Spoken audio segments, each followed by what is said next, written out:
What if your trauma is not something to overcome, but a key to unlocking your highest potential? What would happen if you stopped resisting your traumas and started embracing them as a part of your spiritual evolution? What if the very thing that you think is holding you back, your trauma, could actually be the doorway to your most profound spiritual awakening and growth? Many people resist accepting, acknowledging, and working with, meaning actively engaging in holistically resolving and releasing their traumas.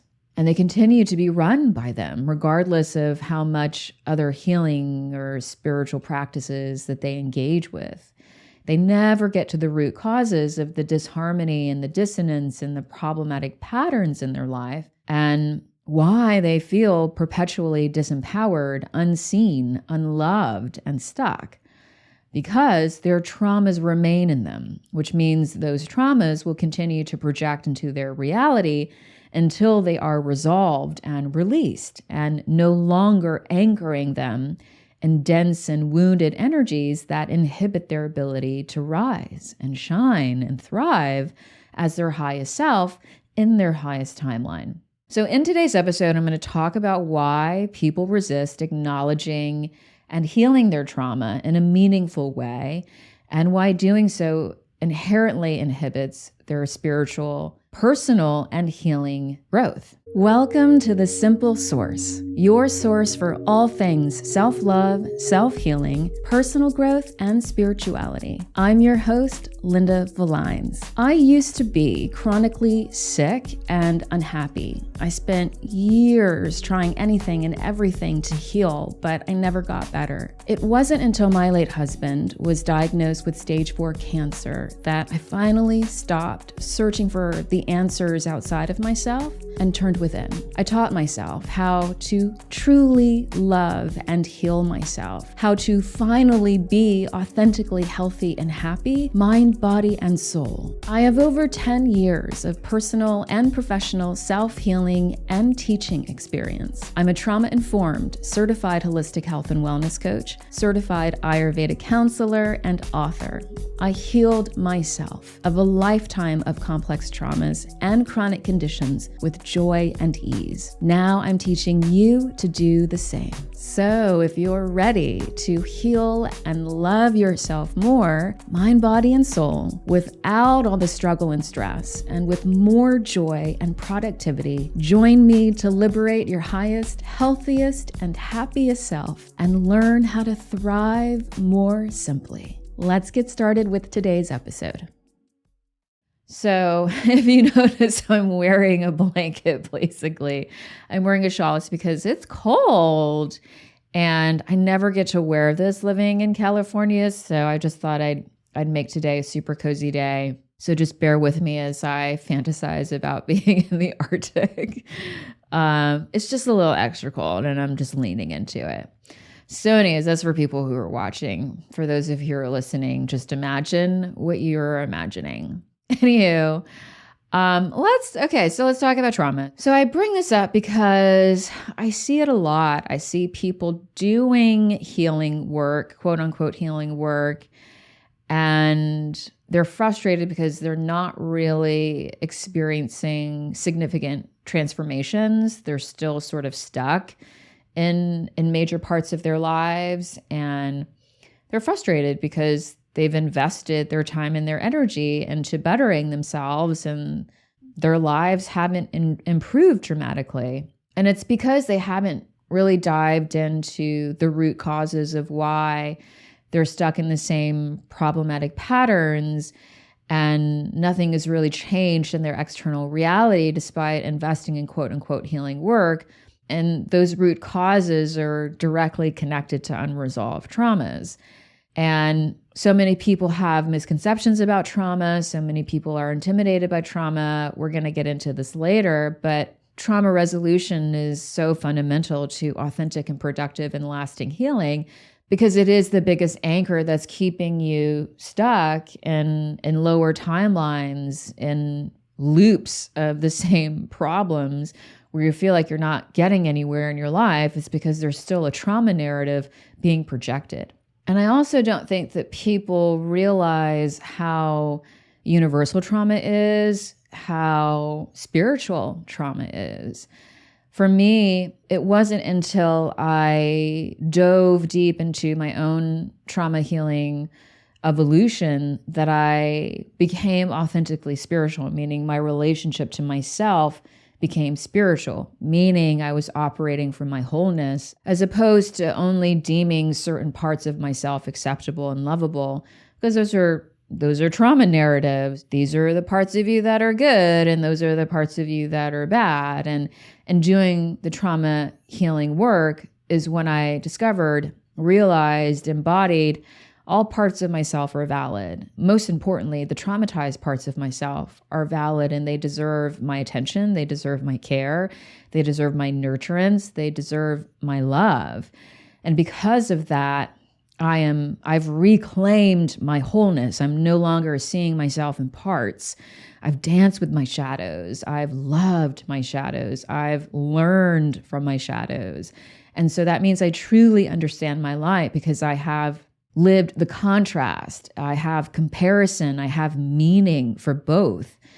And because I've developed unconditional self-love in the process of releasing trauma and in my healing evolution, that means I'm innately more connected to my own divinity and to source energy, which is unconditional love. I talked about this in a previous episode about why doing shadow work innately connects you with unconditional love and your wholeness, and that connects you to your true spirituality. And so I've only become genuinely spiritual because I have genuinely done meaningful trauma healing, resolution, and release. And I've had a lifetime of trauma. I experienced severe trauma from a very young age, like when I was 1, and then continued to experience it for decades. And so I have a lot of trauma to release, and that's fine. That was the journey and the adventure that my soul chose to have for a particular reason, and I fully embrace it, and I don't define myself by my traumas anymore. And that shifting of my identity only happened because I was relating to my traumas, because I understood, that was just my response to a distressing and an emotional event in my life that I wasn't able to process healthfully at the time. But now I can. So I'm going to do that and liberate myself of those trauma narratives and those lower dense energies that were anchoring me to lower dense timelines and realities where I was unhappy and unhealthy. And so let's talk about why so many people resist acknowledging and healing their traumas, because it's such an impediment to your ability to truly thrive. I mean, it's the lesson that you haven't learned that's keeping you from progressing in life. I think many people resist acknowledging and healing their traumas because it requires you to face your pain. It requires you to confront your shadows. And that can feel unsafe, definitely, particularly if you haven't developed a loving relationship with yourself, including your emotions. Many people avoid healing because of that, because it requires feeling, and they're uncomfortable with their negative emotions. They have judgments about their negative emotions, and they don't have the emotional capacity, intelligence, maturity, resiliency to confront heavy and deep and profound emotions within themselves. And a lot of the pain too is because, again, you're deeming parts of yourself unacceptable. You're deeming parts of yourself unlovable, bad, or inadequate. And that makes relating to those parts of yourself deeply uncomfortable. And so that's why, if you haven't developed a loving relationship with yourself, facing and confronting your pain and your shadows, it's going to feel intimidating. It's going to feel overwhelming and even terrifying, because you haven't learned how to create genuine safety in yourself through unconditional self-love, through emotional health, through self-regulation with self-validation. And because our brains are naturally wired to be adverse to danger, because danger is a threat to our survival. So that's what happens. Like you become stressed when you think about having to face your trauma, because it means facing your pain and the parts of yourself that you deem unacceptable and unlovable. That sense of stress, that sense of anxiety is just a message of danger to your brain. So it just reinforces the notion that it's unsafe to relate to your traumas. You know, even though trauma can feel too big or too raw to confront, avoiding it actually prolongs your suffering. It prolongs the problems that result from the wounds that have been unhealed in you. You know, we've been conditioned to have very disempowered and wounded relationships to pain and to difficult emotions, because we are largely an emotionally immature society. And that is starting to change a little bit, but there's still a lot of judgment and discomfort around emotions, and particularly heavier emotions. Pain is either glorified as like a badge of honor, or it's like completely avoided. And what you avoid is always the thing that's keeping you disconnected from your true self, from thriving. You know, this takes me to another point, which is that society really does glorify strength, being strong over being vulnerable. And that's why people glorify their pain, and they do wear it as a badge of honor. And that, like, within itself is like an armor from really truly dealing with it. That was me for decades. You know, I have this really tough armor because I've been through so much, but that wasn't actually me relating to my trauma, acknowledging it, accepting it, loving it, healing it. It was just a trauma response to my trauma. And our culture equates strength with stoicism and emotional suppression, you know, not feeling, and people are weak or they're broken for acknowledging their trauma. Like, those are cultural norms. And in a world that celebrates, you know, you got to keep it together. So when you're on a healing journey, facing your traumas can feel like admitting defeat, right? Because you want to maintain that strong presence, identity.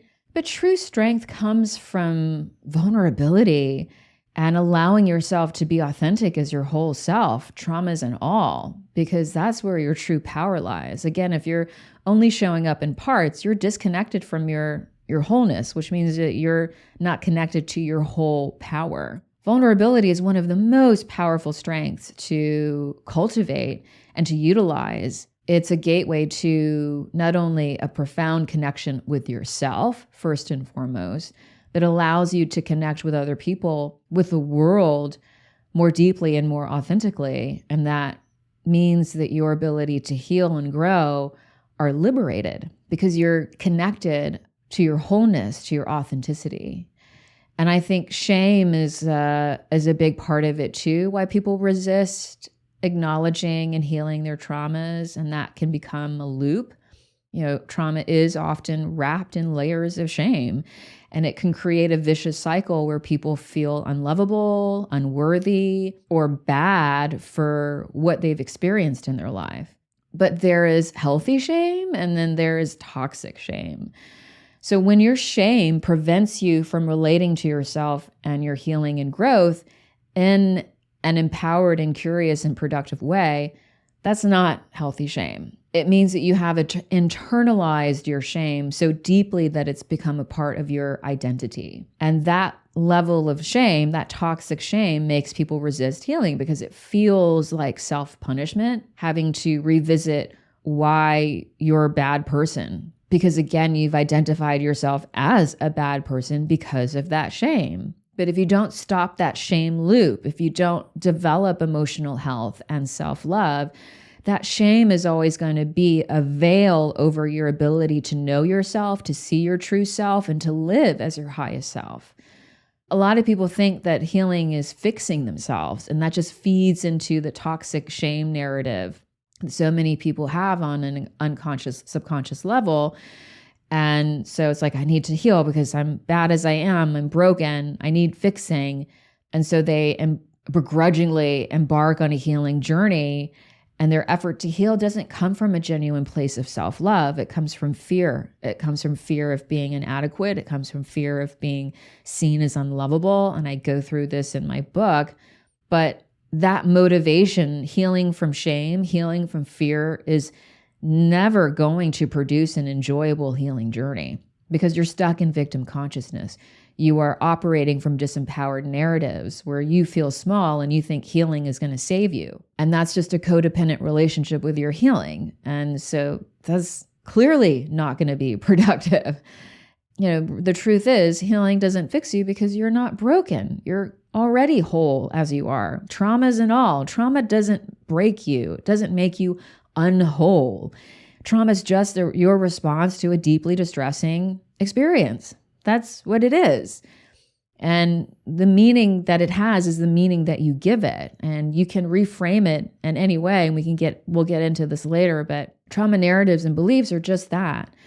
And you can let them run your life and tell you that you're bad and that you're broken, or you can begin to relate to your traumas in a more empowering way, a more inquisitive way, where you stop subscribing to the wounded stories of your brokenness and incompetence and realize that your healing journey is fundamentally about your perception of your healing and who you are and who you think you are. And when you evolve your perception and your identities, meaning you reconnect with your authentic self and differentiate between what's a wounded narrative and what's a healing narrative, you're going to feel less incompetent and more powerful. I also think that people have a fear of reliving trauma, and that's another reason they resist healing it. But that's another misconception, because addressing trauma doesn't mean that you have to relive it.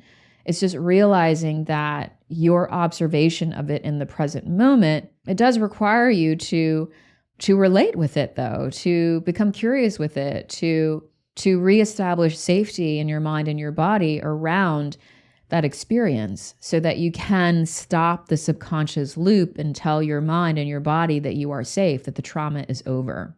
So when you have the foundation and the skills to meet your traumas in an accepting and reverent and loving way, you don't become re-traumatized. You become liberated. You become empowered.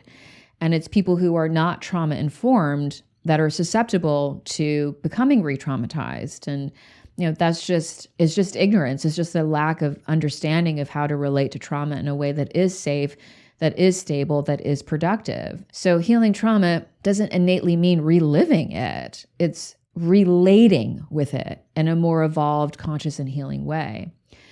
And sure, it can be uncomfortable to revisit trauma, process it, reprocess it in a safer and more regulated way initially, because your brain and your body haven't resolved that trauma, haven't completed the stress cycle.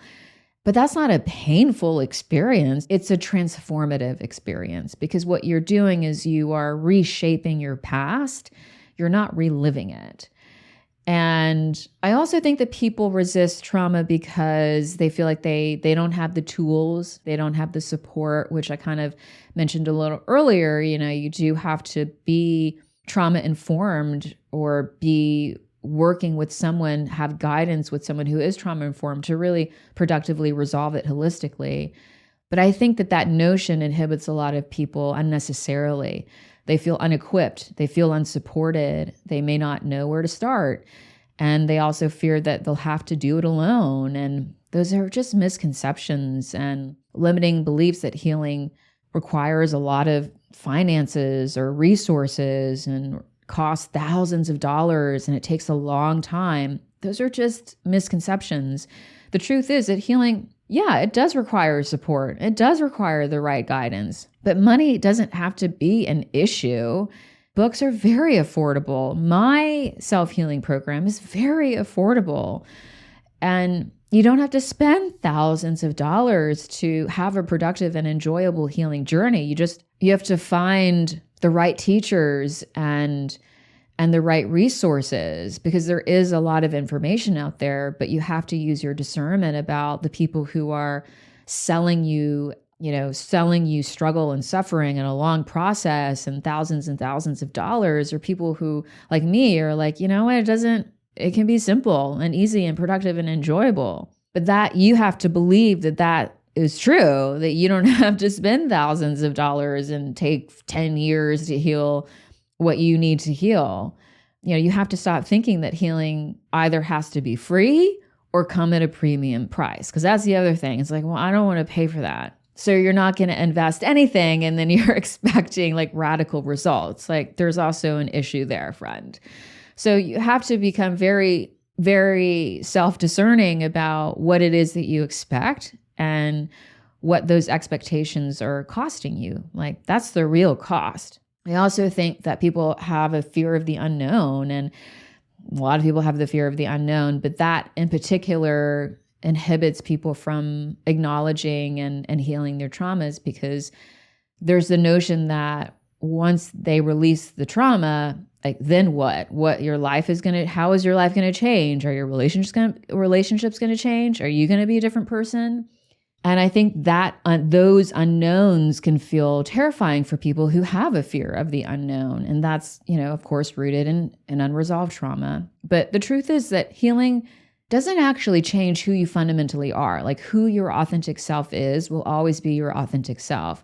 What healing does is healing resolves the false and wounded identities that you've been operating from so that you can shine as your whole and authentic and highest self, who you were always meant to be. But you have to be ready to meet your authentic self. You have to be ready to let go of your false self in a loving way. And yeah, healing transforms people and lives, but that transformation just brings you closer to your authenticity, to your divinity. It doesn't actually pull you away from anything that is meant for you. And I also think people have a fear of losing their identity. So this kind of like piggybacks a little bit on what I was saying earlier. But for many people, trauma has become so intertwined with their identity that healing can feel like losing a part of themselves, even if that part of themselves is painful and suffers. It's the question of who will I be without this thing? And for a lot of people, that the answer to that question is scary because they are so used to suffering. You have to be willing to question the narratives of who you are and who those narratives and identities belong to, and if they actually serve you. And are you more uncomfortable suffering, or are you more uncomfortable with the idea of embracing your true self? Who said it? Somebody said it, who's like, people only change when they get tired of their shit. There's a lot of truth in that. But I hope that people don't like always wait for that point, because that's like a critical point. That means that you're like in a rock bottom. And often people wait for that point to begin making different choices. And that within itself is a tragedy, because there are so many opportunities for you to exist in a more joyful and liberated way prior to deep suffering. And again, it goes into this notion, I'm going on a tangent for a minute, but reinforces that notion that life is suffering and also healing is really hard. And there's just this awful feedback loop of these limiting beliefs and perceptions that perpetuate suffering on all dimensions. And I think it just keeps people feeling trapped. And so another reason that I think people resist acknowledging and healing their traumas is so many people don't want to move beyond their comfort zones. They're very familiar with the suffering. They're very familiar with the pain. And so that feels safer than stepping into the unknown of what healing and liberation could be.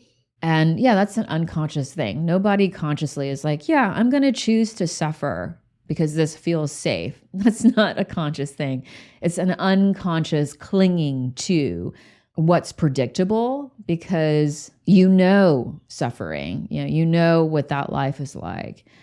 And the unknown, again, is unknown. And so if you don't feel safe in yourself, that unknown is particularly unsafe. But when you hold on to the suffering and the discomfort and the settling in your life just because it feels comforting, and you don't allow yourself to take calculated and healthy risks, you have forfeited so much of your joy and your vitality to comfort, for a diminished level of comfort when there's an even greater level of true, genuine comfort and ease available to you when you embark on a healing journey.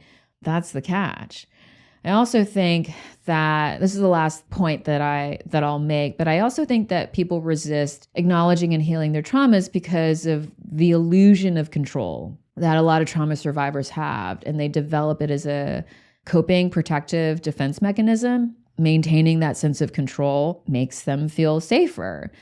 And healing requires vulnerability. Healing requires you to surrender control so that you can transform. It requires you to let go, which can feel like losing control. And so many people have built so many walls around them, to keep themselves safe. But what are you really protecting yourself from? What you're doing is you're imprisoning yourself with those walls. So if any of those reasons resonate with you about why people resist acknowledging and healing their traumas, just know that you're not alone. I was a lot of those things for a lot of my life. Resistance is normal, but resistance is also an invitation. It's an opportunity to step closer to yourself. Right? Lean into you and learn how to love yourself more deeply.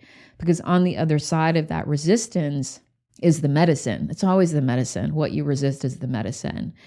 And trauma is just our experience to something that has significantly disrupted our sense of safety and our identity. It doesn't define you. It doesn't make you a bad person. It doesn't mean anything about you other than the meaning that you give it, like I said before. And it only limits you if you don't heal it. And from a spiritual perspective, which I'm going to get into more in a bit, trauma is a soul lesson that you chose to learn and evolve through and master yourself spiritually through. Like if you didn't want to experience shadow and darkness and pain, you would not have reincarnated. You would have chilled in the divinity for a minute longer.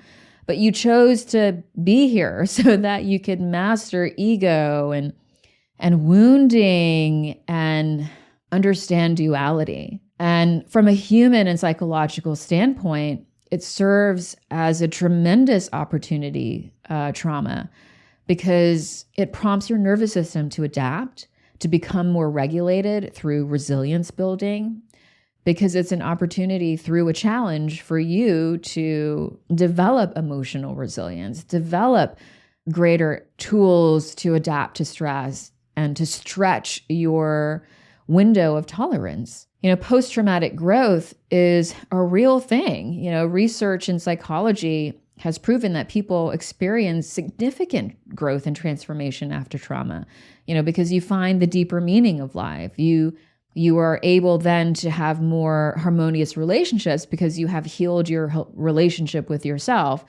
And many people also experience a renewed sense of purpose after healing their trauma. It's because, myself included, we've embraced trauma as a learning opportunity. We've released the notion that it's an identity or it makes us bad or broken. It's just, again, a response to something that was significantly distressful and challenged our sense of safety and identity. And a lot of those identities are the inner child's identities. A lot of trauma is rooted in childhood. So I think inner child work and trauma resolution work go hand in hand, especially the more that I develop my relationship with my inner child and evolve spiritually. I'm understanding more and more how the inner child does represent our original essence, our untainted joy, because they're directly connected to source energy. So we come into life, we incarnate as the inner child, as a child, as an infant that we grow into a child, but so I'm just calling all of that the inner child. But that was our original connection to source. We were birthed from source that way. And so what happens is trauma disrupts that connection. And so through inner child work, we get to reconnect with our own divine innocence and joy and wonder. And in doing so, we get to remember how to approach life with joy and wonder and love. And then we get to see shame, which is so connected to trauma, for what it really is. Shame, toxic shame is always rooted in childhood experiences where we felt love was conditional, love was inaccessible, love was unsafe. And so healing the inner child, which I believe, again, goes hand in hand with trauma resolution work, allows you to break that illusion of your conditionality and reestablish and re-embody the truth that love is something that you are unconditionally deserving of. Love is inherent to who you are. Love is what you are made of. And so that inevitably reduces the resistance because it dissolves the shame. What happens when you don't acknowledge your trauma is you don't also acknowledge the emotions that are connected to those traumas. Shame being a very significant emotion. That shame, again, like I said before, will create so much resistance. And that resistance will prevent you from accessing your truths, not just the truths about your traumas, but your truths about your own divinity. Everything in life is a mirror. And I'll reflect on this more later, but everything in life is a mirror. And that includes the trauma, the shame. And that isn't to say that it's reflecting who you are. It's just reflecting a part of you that if you're unwilling to face, that means you're not seeing your whole self. And then that means that you are not operating from your wholeness. And then resistance becomes an enemy. It's not a teacher. You've allowed it to create that illusion of separation, that there are parts of you that are good and parts of you that are bad. But again, resistance will always point you in the direction of the medicine. So when you lean into it and become inquisitive about why am I resisting this? What shame am I withholding? You get to learn. You get to experience what's on the other side of that resistance, which is healing and love. And then you get reconnected to who you truly are. You dissolve the attachments to your wounded, false trauma narrative identities, and you reclaim those parts of yourself through love, through accepting your shame, through releasing your shame, through feeling your shame. So literally and figuratively, what happens is you become liberated. And that's such a huge part of the healing process that people don't understand. Like, it's such a liberation and simultaneously a unification, because you are really reconnecting to all parts of yourself. And it's such a beautiful and loving process when you frame shame and resistance as teachers, as opposed to oppositions, to adversaries. It requires you to perceive your shame and your negative emotions in a different way, to relate to them in a different way, because all your emotions are valid. All of your trauma is valid. All of you is valid. And there is no part of you that is unlovable. There is no part of you that is unacceptable. When you invest in acknowledging and relating with and resolving your traumas, what you're doing is you're investing in your wholeness, in your divinity. You only understand unconditional love completely, on all dimensions, profoundly, when you unconditionally love yourself. And you cannot do that if you are withholding your traumas and keeping them at a distance from you and allowing the shame and the resistance to be adversaries. That's the paradox, is that trauma disconnects you from that love. It creates the illusion of separation. When you continue to live with it without resolving it, it just gets worse. It doesn't ever go away. It just continues to dysregulate your nervous system. It continues to dysregulate your emotions and cloud your perception of your reality and who you are. And so that innately disconnects you from your love, because you are made of love. Everything is made of love. But the paradox is, trauma is the invitation then to reconnect with your love. It creates the conditions to rediscover, to reclaim, to reawaken the unconditional love within you that is you. So when you invest in healing your trauma, you're not only repairing your relationship with yourself that has become fractured, right? You're only relating to yourself in parts, but you're also aligning more closely with the unconditional love within you, and that is all around you, source energy. And that's a deeply, deeply spiritual practice.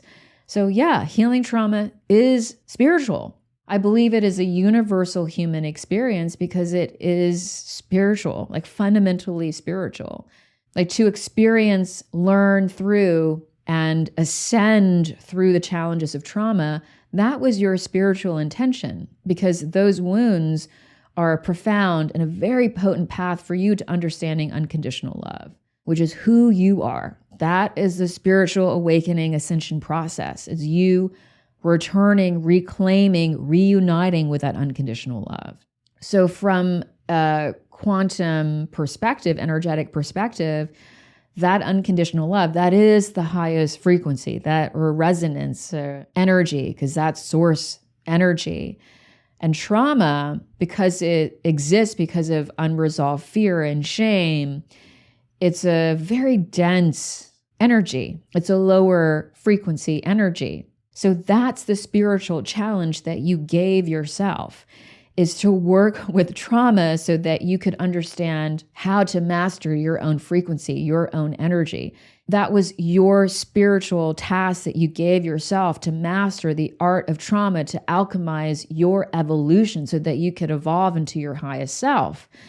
It's such an evolutionary tool, trauma, for the soul, for the human, and it serves a profound purpose. And yet so many people relate to it in a disempowering, judgmental way because they have a disempowering and judgmental relationship with themselves, with their emotions, with their shame. But trauma is the most direct way to experience duality, which is, again, the whole purpose of you incarnating in a body in this life, is to experience that contrast. To be disconnected from your natural state of unity and unconditional love in order to reappreciate it on a higher dimensional level.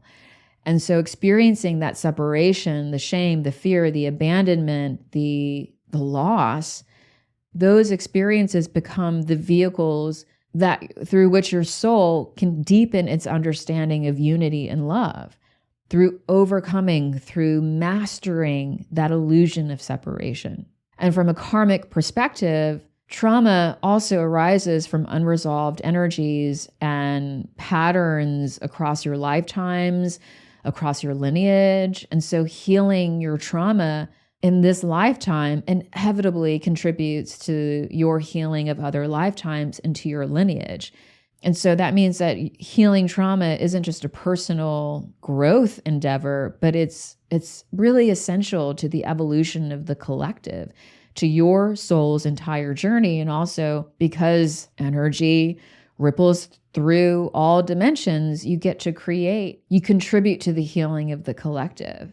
So when you resist your traumas, you avoid acknowledging them and avoid healing them, what you're doing is you're just leaving those energetic imprints, not only in your energetic field, but then that creates distortions in the energy around you. And that's why patterns of pain and problems and discontent perpetuate, is because that trauma is a part of your energetic field. You haven't resolved and released it.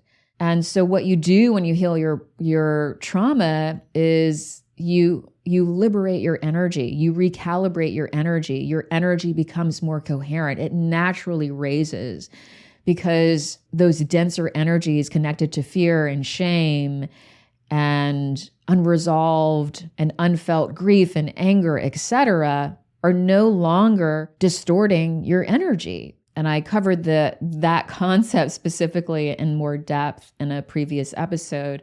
But it's such a powerful thing to understand that just because you don't want to think about your trauma, just because you avoid it and you resist it, doesn't mean that it goes away. It's still very present in your energy. And so, of course, it's going to affect your entire reality. Everything is energy. And when you start to understand that in a more visceral way, by relating to your trauma, by seeing your trauma, by loving your trauma, you're going to feel the energetic shifts. And you're going to experience how your trauma was a profound lesson in you mastering your own energy, meaning mastering your own spiritual existence. So yes, I think trauma is deeply spiritual because it forces you to cultivate spiritual tools, to adopt spiritual perspectives, such as self-love, forgiveness, compassion, resilience. Those are all essential for mastering the human experience and transcending the illusions of separation and ego and limitation. And ultimately, because it's a catalyst for you reconnecting with unconditional love through learning forgiveness, through shadow work, through developing self-compassion and understanding and self-awareness. When you start to embrace all of the parts of you that you have previously judged as unacceptable or shameful because of your traumas, you stop projecting those parts of yourself into the world because you begin to relate to them in a loving way. You begin to learn from them and resolve them, which means you begin to integrate them. And then your reality is going to reflect something entirely different. It's going to reflect harmony as opposed to disharmony. It's going to reflect love as opposed to judgment. Trauma reveals all of those hidden parts of yourself that you've yet to accept, that you are still judging. And so it's such a profound opportunity for you to reclaim your wholeness.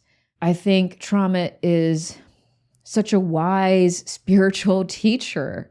And through it, you get to develop and master so many of the skills and lessons that your soul intended to learn. You get to re-identify with your true and highest self, which is unconditional love, which is divinity. You get to exist without judgment. You get to exist in your wholeness. You get to exist without limitation. You get to exist from a wider, more expansive perception of not only who you are, but what you are. And you understand that unconditional love is not about pretense. It's not about perfection. It's about total acceptance. Because, unconditional love is unconditional, means everything about you is lovable. And everything in your reality is lovable. And that's the spiritual perspective because there is no separation. That's the true nature of reality. Separation is an illusion. The true reality is complete connectivity, is oneness. So that means in oneness, everything is acceptable. You don't get to that by avoiding your trauma and deeming it unacceptable. And so that's why trauma, when you relate to it, invite it, love it, heal it, release it, resolve it, you innately stop seeking external validation in your life because you innately understand that you are whole, that everything is whole because it's an extension of who you are. And that means that you're going to deeply understand that everything that you are right now is enough. That everything that you were was always enough, that you will always be enough, that everything about you will always be lovable, has always been lovable. You are going to reconnect with your highest spiritual truths. So I do think that trauma is spiritual. I think it's sacred. It's not a flaw. It's intrinsic to the human experience, and you chose to be human to experience trauma.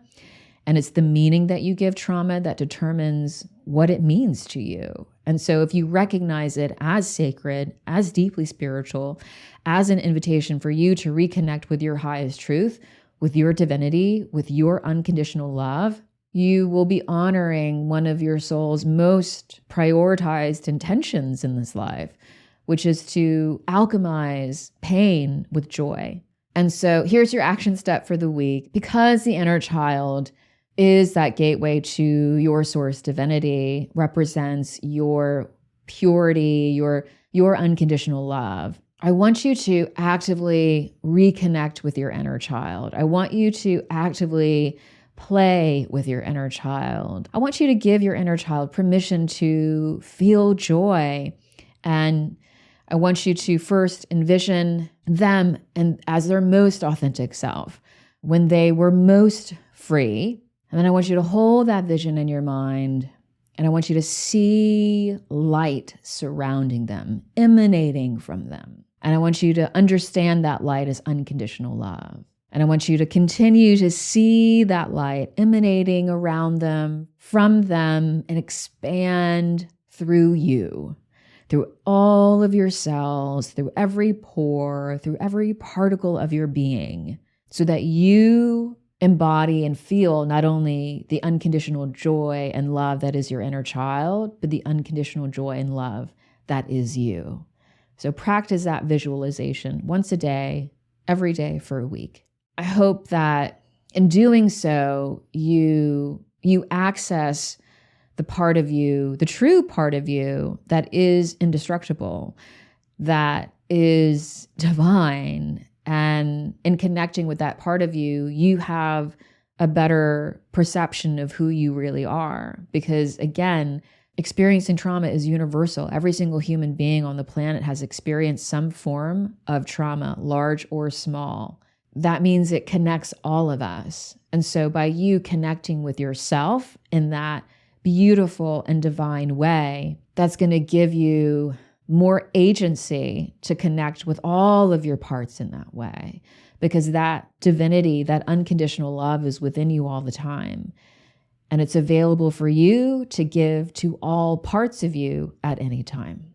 Thank you so much for joining me today in The Simple Source. I hope this episode has inspired you, reminded you of your healing power, and reawakened you to who your true and highest self is. If the show has empowered and enlightened your self-love, growth, and healing journey, please share this episode, leave a positive review on Apple or Spotify, and subscribe to be reminded of new episodes. I am so grateful for your presence, and all of your comments and your support are seen and read and deeply appreciated. They really do help this show so much. Also, sign up for my newsletter, The Weekly Source, to get more healing tips, motivation stories, and to get to know me better. And if you haven't read my book, Unconditional, You Are Perfect As You Are, I invite you to get your copy today and start reading. And lastly, I would love to see you inside my Source membership, the only holistic and comprehensive step-by-step self-healing program that is proven to work. It's time to stop struggling to heal and time to learn how to thrive more simply and joyfully.